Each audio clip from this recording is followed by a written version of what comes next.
On this AVNation special, we sat down with our buddy Paul Richards from PTZ Optics and Stream Geeks, talking about creating virtual events and his steps to creating great ROI. All that and more next on this AVNation special. The network for the AV industry. What are you listening to? This is AV. This is AVNation. This is AVNation. This is an AVNation special, producing virtual events. It's Tim Albright with an AVNation special. With me today is my buddy and pal, Mr. Paul Richards from PTZ Optics, but also you know him from Stream Geeks. Welcome, sir. Hi, Tim. Thanks for having me today. Absolutely. So you and I hung out actually quite a lot during the summer. You did an event called the Presence Summit. You had a lot of folks on. Joe Pine was on. You had already written a book about virtual events. Let's take a look kind of a step back here for the year of 2020. And I'm not going to replay the entire year because, first of all, nobody needs that, but also it's kind of boring. But take a look at where we are and kind of what we've learned from the virtual side. And we'll talk a little bit about the virtual event side, but really the folks working at home or the folks working remotely, but also corporations and companies, how they're able to best leverage the technology that's currently available and maybe a little bit that's coming down the pipeline. But let's start with the individual and the folks that are still either working from home, they're not in the office, or maybe they're hybrid. What have we learned from this year to say, okay, these are best practices. These are, areas that we are able to, improve our video, improve our audio, improve our lighting, maybe even. But what are some things that you're still talking to folks about and advising them on ways to make the experience better for the remote worker? Well, for remote workers, everyone's starting to understand the power of video conferencing as a necessity. We have folks who we've just hired who have never gotten that office culture. They've never shaken hands or met in person with the support team, with the engineers, with the sales guys. And it's a little strange for those people who are trying to, be part of a company and reach out to friends. So they're realizing that face-to-face communications, actually seeing people, really helps you put that face in your mind when you're calling them, when you're chatting them, when you're emailing them, when you're collaborating on Slack and all these tools. So there's a lot of tools available, but video is the one that really pulls everybody together. So obviously, I think most people have realized at this point that we got to turn our webcams on. Right? We start to see each other clearly. Now, for those salespeople, for those marketing people, it starts to become more and more important to have good lighting, have a professional space, have, feel good on camera, look good on camera. And when we start talking about virtual events, now we're taking that to a whole nother level where we're saying, we're not just meeting with 4 or 5 people here. We're trying to meet with hundreds of people. We're trying to replace an in-person conference experience. And that's where the bar really gets raised, where we need to really look professional and deliver an immersive experience. And I have some experience, we've done that a lot successfully, and there's a lot to be learned in that space. So I'm excited to talk about it. Well, let's chat about that part for a second. You used a phrase that some folks will use in marketing, but when the experience happens, it's not exactly that, and that's the immersive part, right? You can create a TV channel, right? Let's just start there. You can certainly get a microphone, get a camera, turn on some lights, and you can stream out to folks. And if somebody's watching, great, groovy. If not, no big deal. It's kind of the definition of old school broadcasting. What you're talking about, though, is a completely different setup, though. The immersive part, the back and forth, the two-way communication. Not just the one to many, but the many back to the one to give that kind of feedback. When you're looking to help create or you're advising somebody else, how would you define an immersive experience when it comes to virtual? Well, the first thing that I would mention, and you mentioned the book, I wrote the Virtual Ticket, and a lot of what I wrote in this book came from Joe Pine's book, The Experience Economy, is that the immersive experience is just one part of a total experience. So when you're thinking about setting up a virtual event, what you're really doing is you're designing time. You're designing the time that your attendees will hopefully enjoy spending with you. And the immersive part the two-way communication, the engaging part, that's one very important part of events. We all love shaking hands and talking to people, but it is just one part. And especially today, we have to remember that the first step to people getting engaged and want to even think about asking a question or getting immersive is a passive viewer, right? Where folks are absorbing information and deciding whether the time that they're spending is well spent. So there's the biggest problem with virtual events today is that most of them are not delivering a good ROI.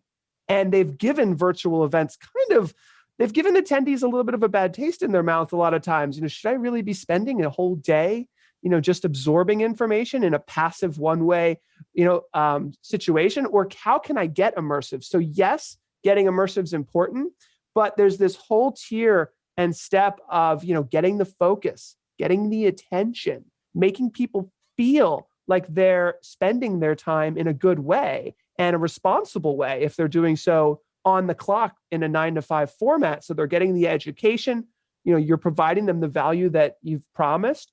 And then once you've delivered on a lot of different steps that we can talk about, then they go immersive. And that's where the balance starts to tip and go, whoa, I went from learning to absorbing all this great information, passively watching, to then actively talking and asking questions and all of this. But I believe it's like a stair-step process that as a virtual event designer starts all the way at the beginning in the planning stages. Well, let's talk about, you mentioned ROI. Let's talk about, delivering ROI, not just for the exhibiting company, let's call them, right? The people that are putting that on, but also for the people attending, right? Because you mentioned something that 9 to 5, absolutely. There's certainly the vast majority, I would probably argue, of events currently right now are during what we would call the workday, right? Regardless of what time zone you're in, typically it's going to be sometime within your workday. But there are some though that are after hours, and so not only do the employers have to make sure that there's good ROI for the employees they're allowing to step away from their virtual desk, step away from their jobs, but also for the people there that are that are investing time and sometimes money, depending on the event. What is the biggest way that we can kind of make sure that there is ROI for the attendees and for those attendees companies to make sure that makes sense for them to allow them to kind of step away for a minute? Well, I think right from the very beginning in the planning stages, you need to be thinking about the value that you are going to be delivering. And everyone has some value. Generally, it's educational. Maybe it's transformational. And then we can talk about what a transformation is. That's kind of like the highest level of value that you can deliver someone. Not only did you educate them, but you transformed their thinking in order for them to take action and feel inspired and, really kind of reach to achieve more. And that's the ultimate goal of of any event, is to really just change people's perspective, educate them, and really deliver something that you couldn't learn on your own. So that's the ultimate, return on investment. You go to an event and you come back saying, wow, I didn't think of it that way. I'm I'm a better person. I'm more inspired. That was an unforgettable experience. That's what we strive for. But most event planners are used to doing that in person.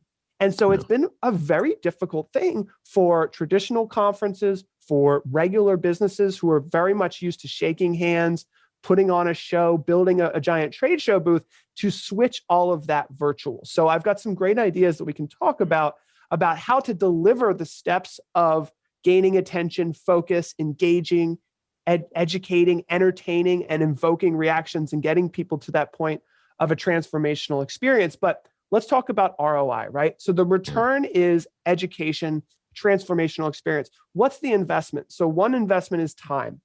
And then the other investment is maybe actually paying for a ticket. And I think that it's a good idea to charge at least some value to put a dollar amount on the value that you're going to deliver.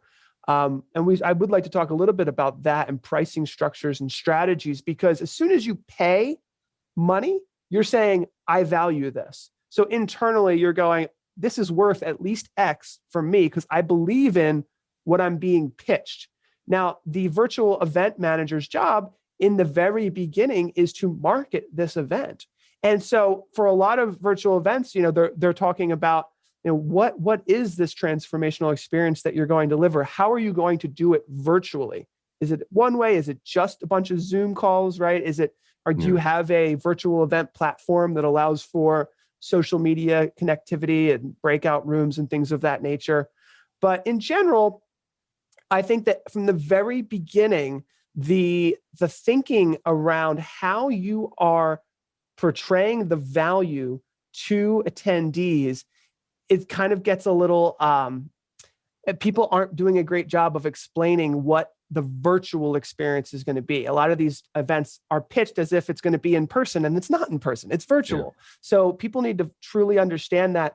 One great way that I've seen events do this from the very beginning is to have an email template that is an email to the attendee's boss explaining why they should be taking a day or a half day or 2 hours out of their day to attend this virtual event.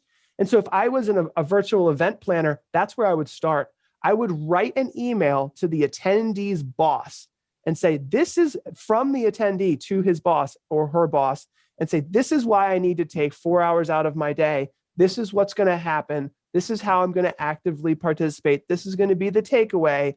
And this is why I need X amount of dollars from the company to buy a ticket.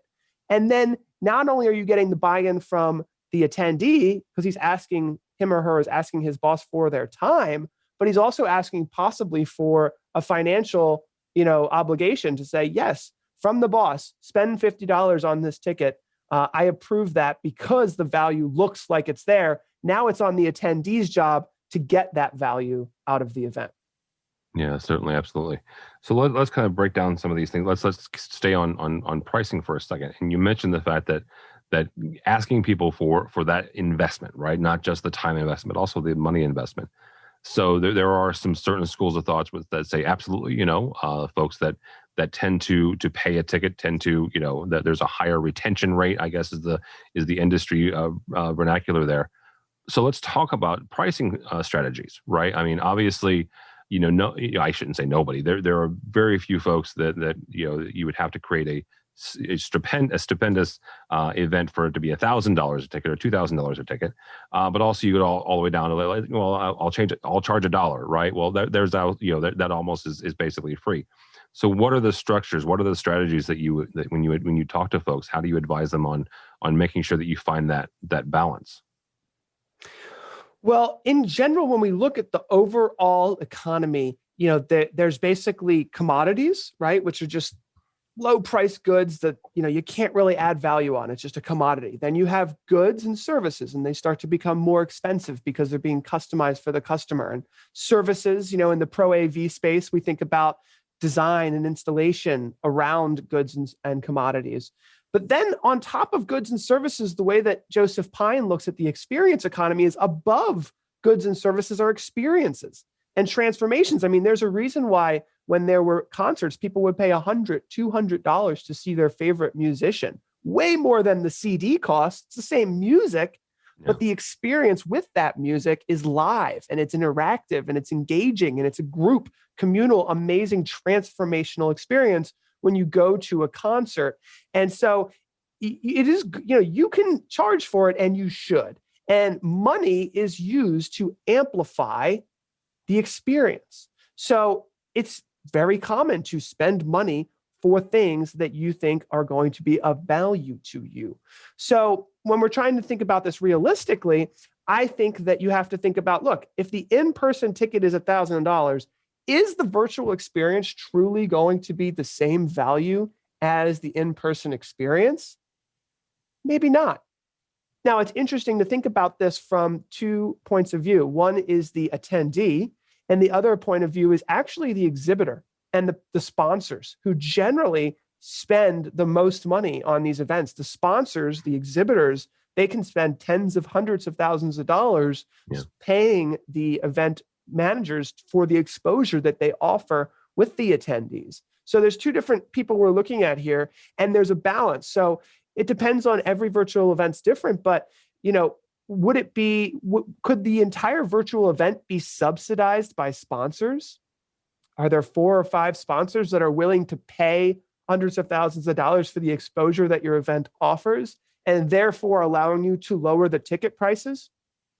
Even if that is true, I still think it's a good idea to offer some type of VIP access, because people are willing to pay money to amplify their experiences. And if you're not offering a paid option, you are totally missing out on just the way that humans like to spend their money in order to gain exclusive access. So with the Presence Summit, and I know you were part of this, we had a free option, which was the live stream that's available on YouTube and Facebook to maximize the exposure of our event, which worked out really well. We had thousands of viewers online, and we engaged with that social media content, and a lot of shares and comments, boosted our organic search engine optimization and social media platform or algorithm exposure. But then we also offered paid options, which allow either sponsors to pay or VIP access to speakers after they present, or breakout collaboration Zoom sessions, which we found very helpful. And in those spaces, the people that pay, they get the most out of the event because they're committed. They show up. They're there because they got it approved. And, it's really interesting. Virtual events are all over the map right now. You got to think about the value that you're going to deliver, think about your target audience, and how much are they willing to pay, because they do want to pay. They should value your virtual event. And so you should offer a paid exclusive virtual experience. Well, let's talk about creating that virtual event. So when if I am I'm a manufacturer, I'm just somebody, right, who wants to create a virtual event. Walk me through those steps, right? What are not just the first question you're going to ask, but also, what are the steps that you would advise walking me through when in creating a virtual event? Well, of course, there's a lot of upfront work, right? You need to have a great website. The website itself needs to be compelling. It needs to explain the value that you're going to deliver. It needs to be compelling enough for someone to click the buy now button, or at least to register for a free, live stream pass, to get people involved. So in the beginning, what you're doing is you're enticing, right? You are generating excitement. You're trying to gain attention. You're trying to get those attendees to email their bosses for approval for their time. So there's obviously a lot of upfront work. And what the way events work, Tim, it's about promotion, right? Think about the promoters that are handing out tickets on the corner in Las Vegas or any major city to an event. It's the same thing now, but it's all digital. It's all virtual. And there's a million ways to use Facebook and Google and all of those things to get the attention that you need. If you're a small company or a manufacturer in the Pro AV space, it's a great idea to partner up with other companies who have audiences. So with the Presence Summit, we brought on Starin Marketing, a great distribution company from the Midwest who was able to invite all of their partners. We partnered with New Tech. We partnered with Zoom. We partnered with, maybe 10 or 15 other companies. Each one of those people had a chance to speak. They had a chance to have sponsorships, and together with 10 to 15 other companies, that really helped generate the excitement. Everyone used their social media platforms, and we came together to get the enticing. But from there, one way I like to think about it is almost like a traditional theater, because we're here to be, people generally are joining these virtual events for education, but they like to be educated in a modern way that really mixes education and entertainment. So we really do kind of want to entertain them. I mean, look at any show that you ever pay to go to, whether it's the Grammys to watch it on television or, a concert, there's some entertainment, right? There's an MC, there's fun way of introducing the educational events that are about to unfold. So what I like to think about is once you've enticed them, once you've got their attention, once you have them there, there's a process of setting the stage. And for Zoomtopia, for example, setting the stage for Zoomtopia, they had a beautiful custom website that you rode in on a whale in the middle of the clouds. And then you are presented with an island that you're able to explore. And that virtual immersive website was setting the stage for this Zoomtopia experience where you could actually go into these different elements of the virtual event and learn and choose your own journey. That's one interesting way to do it. But no matter how you do it, you're setting the stage, and eventually you're going to draw the curtain. And you're going to draw the curtain, and for the Zoomtopia, Eric Yuan, the CEO, comes out, right? So you've set the stage, you're drawing the curtain, and the audience is starting to get prepared to be part of that very first impression that's so important for them to decide whether everybody's one click away, Tim, from let's just watch this on YouTube. Yeah, absolutely. Right. So we're set. It's that entice and stage setting part of it is so important. And that's why lighting comes into play, cameras come into play, having a beautiful studio comes into play. But then from there, you've set the stage. Now it's time to engage. Now it's time to introduce drama.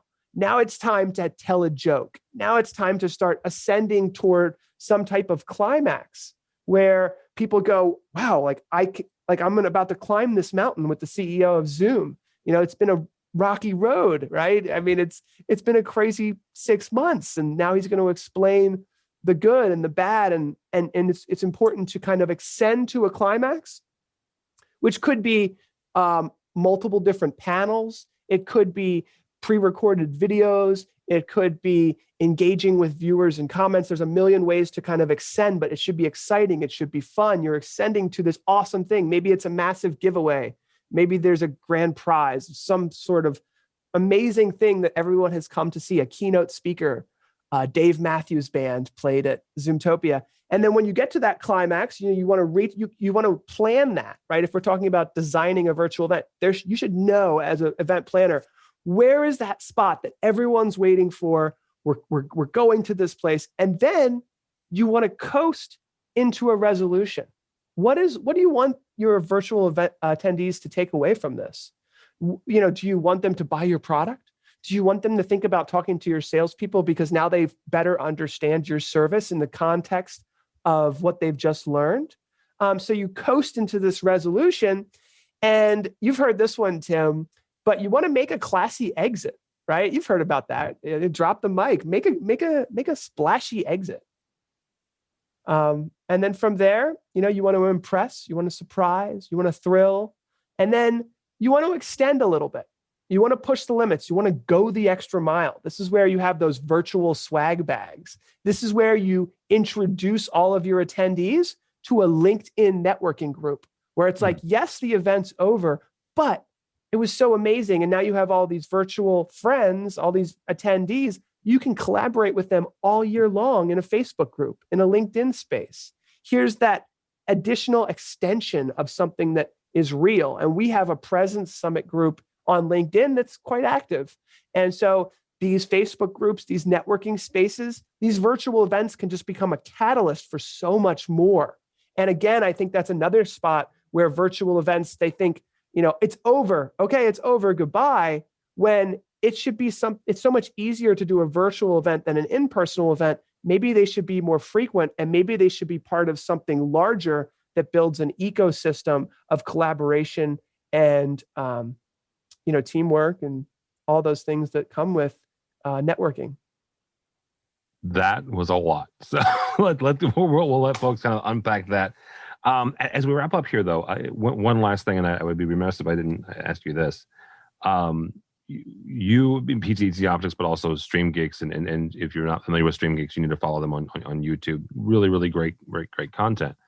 Talk for a second about how you guys have been able to leverage not just the cameras, because obviously PTZ Optics, that's what you do, but also that kind of that interactivity and that connection, real time connection with not just your audience, but also potential clients, existing clients, and how you've been able to leverage kind of that daily and that weekly interactivity to help others, to help kind of advise folks from who've been using your product or looking to use your product. You guys have really taken not just the virtual side, the virtual events, but also the daily interactivity and the daily kind of the shows, And then it's not just a TV show. It's not just broadcast. You really are talking to folks in real time, those that are watching you. So how did you guys kind of evolve into that?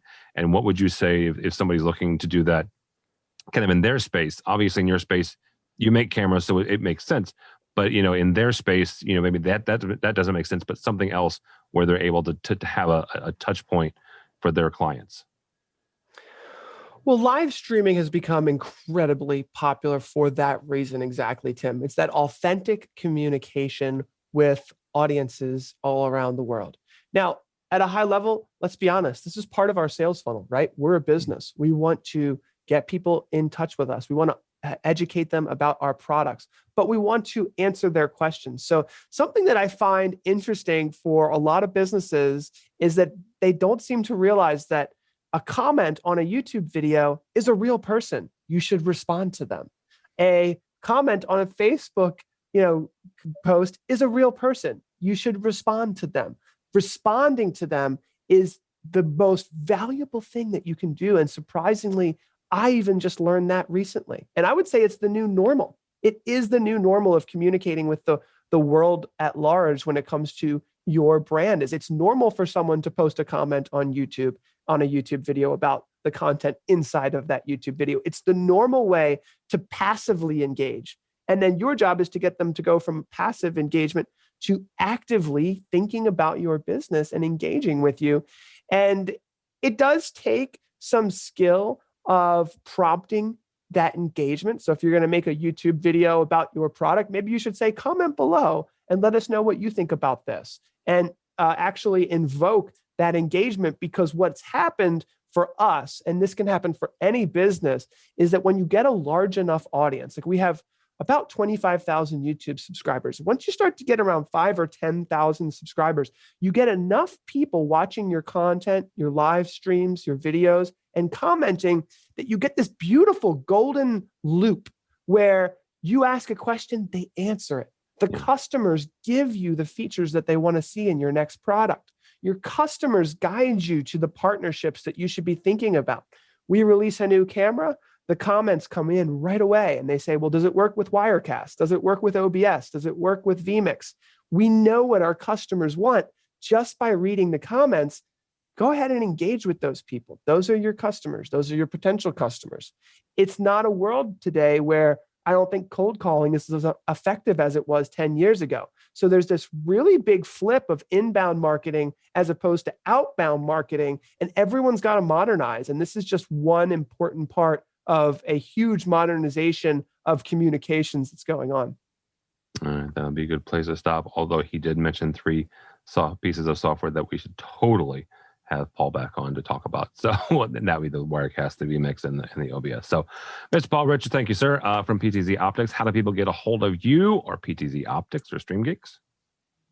Well, feel free to email me directly at paul.richards@ptzoptics.com.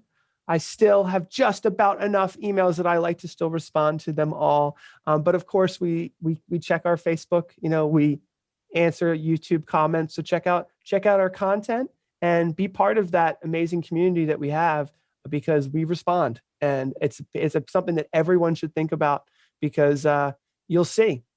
Leave a comment on one of our YouTube channels and you'll see, maybe it's not me, but it's someone on our team responding, and you'll kind of be part of that beautiful loop that is modern communications. Yeah, absolutely. Paul Richards from PTZ Optics. Thank you, sir. For AVNation, go by our website, avnation.tv. That's avnation.tv. You'll find programs like this and a host of others, including our 2 weekly news programs, AV Week that looks at the commercial side of the space, and the Resi Week that looks at the residential side. All that and more at avnation.tv. That's avnation.tv.